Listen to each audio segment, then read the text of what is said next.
Here we can see an eastern gray squirrel, Sciurus carolinensis, exhibiting both a deceptive and active caching behavior. This eastern gray squirrel has foraged an acorn from an interior live oak tree and will be making a few stops for deceptive caching along its way until finally caching the acorn at a location deemed appropriate by the squirrel. We can then see the squirrel inserting the acorn into the ground and then scratching at the surface, possibly backfilling before then bounding away.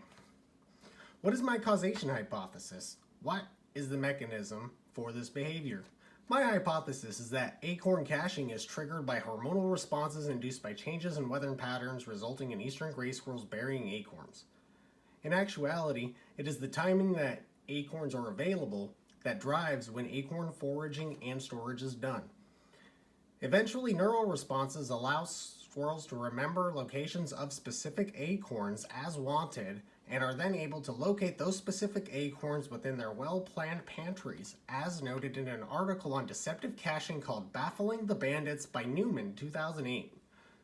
My development hypothesis, or how does this behavior develop? My hypothesis is that this behavior develops because a buried acorn has a longer period before germination versus one that is exposed to the sun. What I found is that burying acorns has an impact on germination, but also that gray squirrels have an affinity for red versus white oaks due to the longer germination period of red oaks, found in an article by Steele et al. Titled The Innate Basis of Food Hoarding Decisions in Gray Squirrels, Evidence for Behavioral Adaptations to the Oaks. My evolution hypothesis, how did this behavior evolve? Finding acorns incidentally buried led to caching behavior. In the article on deceptive caching baffling the bandits from Newman 2008, we find that eastern gray squirrels rely on deception to avoid conspecific competition for resources. The act of dropping an acorn from a conspecific interaction and then later finding that acorn could have led to proactive and preemptive hiding of acorns.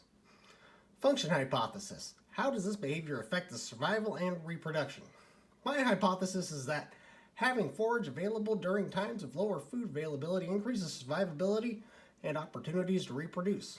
This hypothesis is supported by gray squirrels excising the embryos of white oak acorns that germinate earlier than red oak acorns to extend their viability and increase their food storage, as evidenced in a paper titled Adaptations of Gray Squirrels, Behavior to Autumn Germination by White Oak Acorns from Fox, 1982. Thank you for your time.